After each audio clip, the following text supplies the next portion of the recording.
Dalam rangka percepatan pembangunan Aceh, perlu dilakukan perencanaan ekonomi Aceh pada tahun 2021 secara sinergis dan terintegrasi.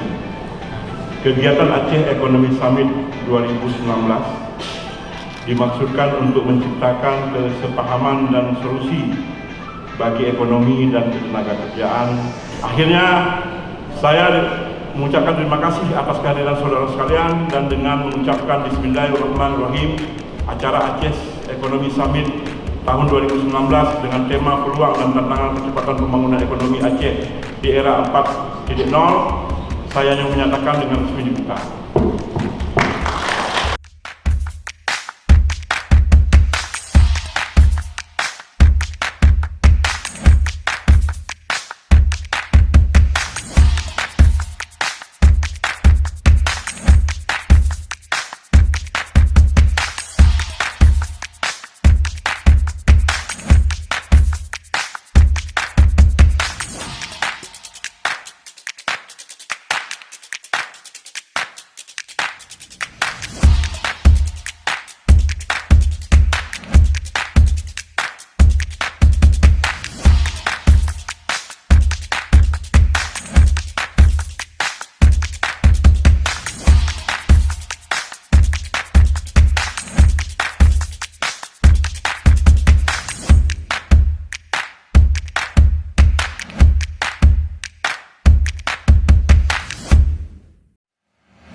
Ya, sebenarnya kan pertemuan summit ini kan dilaksanakan oleh Bapeda setiap tahun.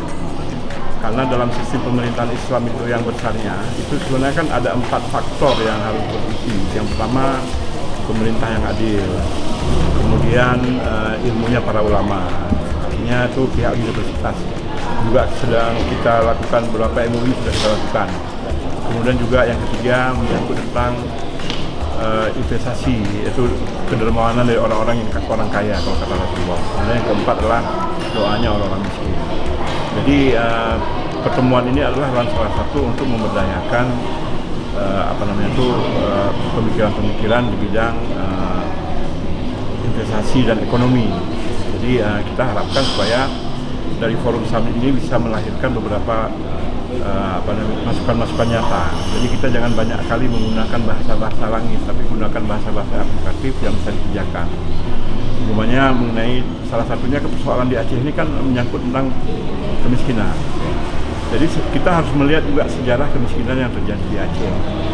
Kemiskinan di Aceh ini pada tahun 2000 itu adalah 15,20%. Di tahun 2019 sekarang kemiskinan adalah 15,32. Jadi nggak jauh beranjak. Jadi sebenarnya kita ini sedang memenuhi utang-utang dari tahun 2000 yang lalu. Karena pada tahun 2000 sampai 2004 itu terjadi operasi militer di Aceh. Itu meningkatkan angka kemiskinan itu menjadi 29% lebih. Nah, jadi itu operasi militer dan sebagainya, itu kebijakan pusat itu meningkatkan kemiskinan di Aceh itu menjadi 40%, menjadi 29, dari 15,20 menjadi 29,80. Kemudian pada tahun 2004 juga akhir Desember kita juga terjadi tsunami.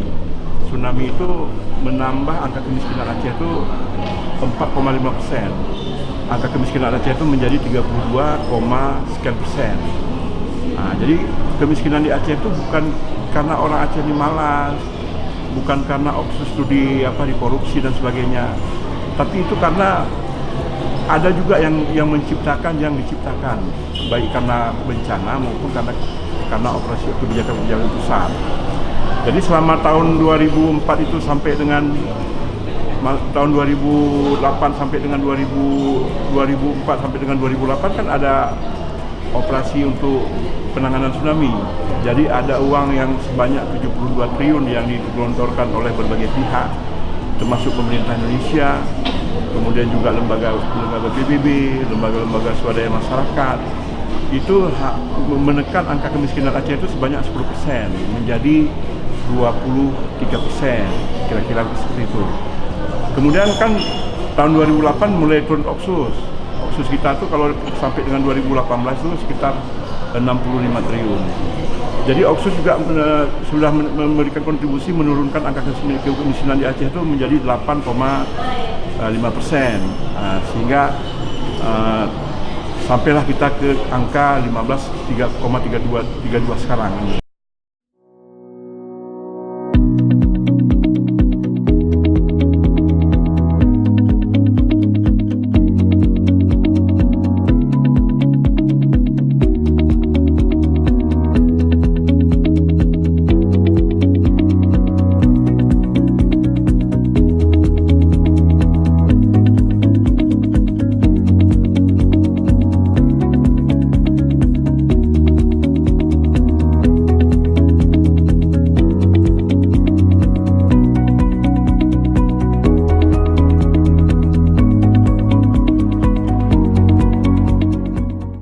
Nah, ini kita ingin mendapatkan gambaran sebagai konkret hasil dengan capaian kali ini posisi Aceh kira-kira seperti apa performanya.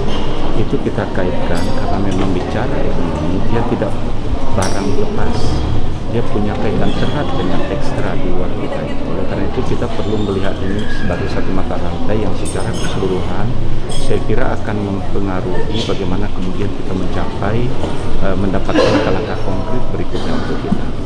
Itu sebabnya di sesi pertama ini kita barangkali masih sedikit berbau perangkat teoritis mungkin ya, kita melihat secara makro. Tapi kemudian di siang hari nanti kita sudah lebih membumi. Karena apa? Bagi kita rasanya tidak punya daya dobrak pertumbuhan ekonomi kita ini kalau kita tidak kemudian inisiasi memaksimalkan peran middle ekonomi kita. Oleh karena itu saya kira UMKM itu akan menjadi fokus utama kita. Itu yang nanti siang saya kira bahan materi kita, diskusi kita akan lebih banyak mendalami kemudian bagaimana dengan kondisi perekonomian Aceh hari ini dalam konstelasi nasional dan internasional. Kemudian kita isi dengan kegiatan-kegiatan kecil, sederhana tapi konkret. Saya kira pemberdayaan ekonomi ini akan bisa menghela roda ekonomi di Aceh ke depan.